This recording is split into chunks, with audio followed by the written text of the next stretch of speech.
मुखाग्नि दिया मां को, किया प्रदक्षिणा और फिर ताली भी बजाया। हीराबेन नहीं रही, 100 साल की उम्र उन्होंने पूरा किया। कुल 5 भाई और 1 बहन की मां थी हीराबेन। बड़ा समर्पित रही बच्चों के प्रति और त्याग की पराकाष्ठा जो कहा जाता है सब किया।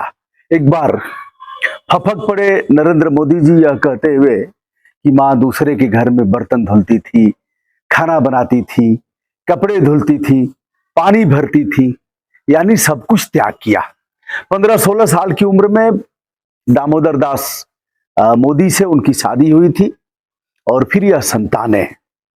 नानी यानी मोदी जी की नानी भी दिवंगत हो गई, उनके बच्चों को भी संभाला क्योंकि नाना ने कर लिया था दूसरी शादी। गांधीनगर में हुआ अंतिम संस्कार जिसे पूरे देश ने देखा और केवल परिवार के सदस्य ही मौजूद थे, उनके भाई लोग और मोदी जी, उनके खानदान के लोग। बाहर का अगर कोई था तो बिहार वहां गुजरात के मुख्यमंत्री जी थे। तो दोस्तों यह रहा, अंतिम सांस तो सभी को लेना है और सभी के माँ का अलग अलग समर्पण रहा है और सबकी माँ अपने बच्चों के प्रति समर्पित रहती हैं। लेकिन देश के प्रधानमंत्री होने के नाते एक प्रकार से सबसे उच्चतम पायदान पर खड़े हैं नरेंद्र मोदी जी और उनकी माँ, जो 100 साल तक जीने का राज उन्होंने बताया। वो यह बताया कि कुएं से पानी भरती थी और फिर काफी नीचे से पानी ले आकर के ऊंचाई वाले घर पर पहुंचाती थी। मेहनत कश थी, इसलिए उनके जीने का राज था। धर्मपरायण थी, पढ़ी लिखी तो नहीं थी लेकिन धार्मिक ग्रंथों में विश्वास करती थी। यह सब राज था। उन्होंने किसी की सेवा नहीं लिया, यह भी बताया जाता है। और प्रधानमंत्री जी आज वहां मौजूद रहे, फिर अपने काम भी वह निपटाएंगे। बैठकें जो आहूत की गई हैं वह उसको भी संपादित करेंगे। कुल मिलाकर के मां के अंतिम संस्कार में उन्होंने भाग लिया। 3:30 बजे जैसे ही मां ने अंतिम सांस लिया था, अहमदाबाद के एक हॉस्पिटल में प्रधानमंत्री जी को सूचना कर दी गई और वह पहुंचे। इसके एक दिन पहले भी वह देखने गए थे माताजी को जब वह भर्ती थी और चुनाव के दौरान संभवतः 4 दिसंबर को भी उन्होंने माताजी से मुलाकात किया था। यह स्वयंसेवक रहे, चाय बेचे और तमाम दुख दर्द झेलने के बाद आज इस मुकाम पर पहुंचे हैं। मां को लेकर भी तमाम टीका टिप्पणियां हुई राजनीतिक दलों की ओर से, सोशल मीडिया को लेकर के। कई बार प्रधानमंत्री जी को भी हमने गुस्सा होते देखा, भाइयों बहनों हमारी मां के बारे में ऐसे कहा गया है। राज बब्बर ने कोई टिप्पणी किया था, मां सबकी मां होती है, मां पर किसी को कोई टिप्पणी करने का अधिकार नहीं है, माताजी और पिताजी पर। तो इस तरह से तमाम महापुरुषों ने ऐसा किया है और लगभग 1 घंटे तक वह रहे होंगे वहां, जैसा कि मैंने देखा। उसके बाद वह निकल गए गुजरात के राजभवन और वहीं से फिर बैठक में शामिल होंगे। दोस्तों आया है सो जाएगा, राजा रंग फकीर गरुड़ पुराण में व्यापक रूप से इसे कहा गया है। अब ताली बजाने की बात पर आता हूं कि प्रदक्षिणा किया, ताली बजाया। मुलायम सिंह यादव जी दिवंगत हुए थे तो मैंने 2-3 वीडियो किया था, कुछ संस्मरण सुनाया था। तो एक सज्जन ने कहा बहुत खुश लग रहे हैं आप नेताजी के मरने पर। हमने कहा बेटा तुम्हारे समझ में यह बात नहीं आएगी, खुश होते ही हैं। अगर व्यक्ति अपने जीवन के अंतिम पड़ाव पर जाकर और अंतिम सांस लेता है तो खुश होकर के इन षोडश संस्कारों का निर्वहन करते हैं। यह अंतिम संस्कार है। जैसा कि आप जानते हैं अंतिम संस्कार में अग्नि से दीदार कराया जाता है, अग्नि को सुपुर्द किया जाता है।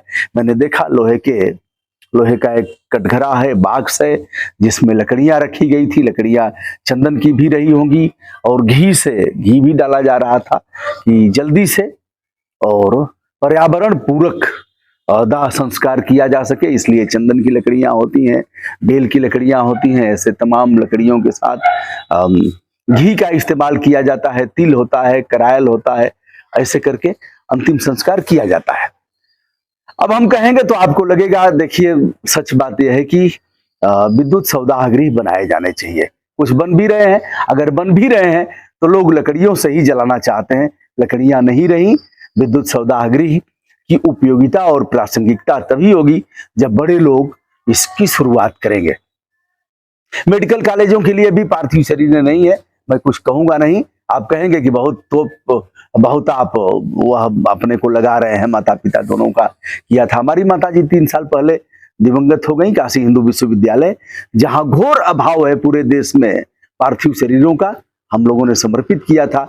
और पिताजी का भी पिछले दिनों समर्पित किया था मेडिकल कॉलेज के लिए। बड़े लोगों को ऐसी परंपरा डालनी चाहिए। मैं कुछ कह नहीं रहा हूं, आज नहीं कल यह काम होगा ही, लेकिन समय का इंतजार न करते हुए कुछ लोगों को आगे आना पड़ेगा। हीराबेन का हीरा बेटा तीसरे नंबर का, कुल 6 भाई बहन थे, तीसरे नंबर का हीरा बेटा मौजूद रहा। और सब सोच रहा था, मैं देख रहा था प्रधानमंत्री जी को, क्योंकि वह सारी घटनाएं उनके जेहन में याद आ रही थी। क्योंकि ऐसे अवसर पर व्यक्ति सब कुछ सोचता है, माँ ने कैसे किया, पिता ने कैसे किया, हमने क्या किया, हमने कोई सेवा नहीं किया, हम कैसे संतान हैं, और अब माँ नहीं दिखेंगी, माँ ने खाना बनाया खिलाया।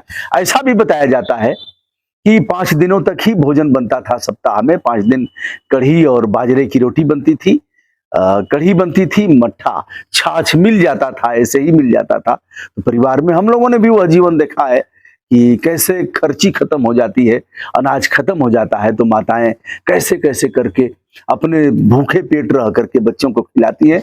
मैंने भी वो अनुभूति किया है, अपने परिवार में ही अनुभूति किया है अपने माँ के साथ। तो हीराबेन जी, जिन्होंने 100 वर्ष पार किया है, शताब्दी युग का नाम दिया है प्रधानमंत्री जी, और त्रिवेणी की संज्ञा दिया है। तो दोस्तों, हमारी भी विनम्र श्रद्धांजलि माँ हीराबेन के लिए, और प्रधानमंत्री जी सहित उनके पूरे परिवार को यह दुख सहने की क्षमता हमारे पूज्य परमात्मा नारायण उनको यह क्षमता दें, जिससे यह सह सकें। एक और अच्छी बात कि उन्होंने कह दिया कोई न आए, सब लोग अपना काम निपटाएं, यह एक अच्छी बात है। डीजल पेट्रोल का दहन भी होगा, और लोग हेलीकॉप्टर से आएंगे, जहाज से आएंगे, देश का नुकसान होगा। ऐसा काम रैलियों में भी करना चाहिए, करने की आवश्यकता है। आज नहीं कल होगा ही, जो मैं कह रहा हूं, लेकिन शुरुआत आज और अभी से, क्योंकि कल कभी नहीं आता। विनम्र श्रद्धांजलि ब्रजभूषण दुबे सहित तमाम मित्रों की। दोस्तों, प्रधानमंत्री जी ने एक बड़ी बात यह भी कहा कि 18 घंटे जो काम करने हैं, कि हमारी आदत है, कितना काम करते हैं मैं नहीं जानता, लेकिन यह है कि सबसे अधिक काम करते हैं हम लोगों से तो अधिक। हम लोग 2-4 मामले में ही घबरा जाते हैं, वह पूरा काम निपटाते हैं। तो 18 घंटे काम करने की जो प्रेरणा मिली है, वह पूज्य माता जी से मिली है, ऐसा उनका कहना था।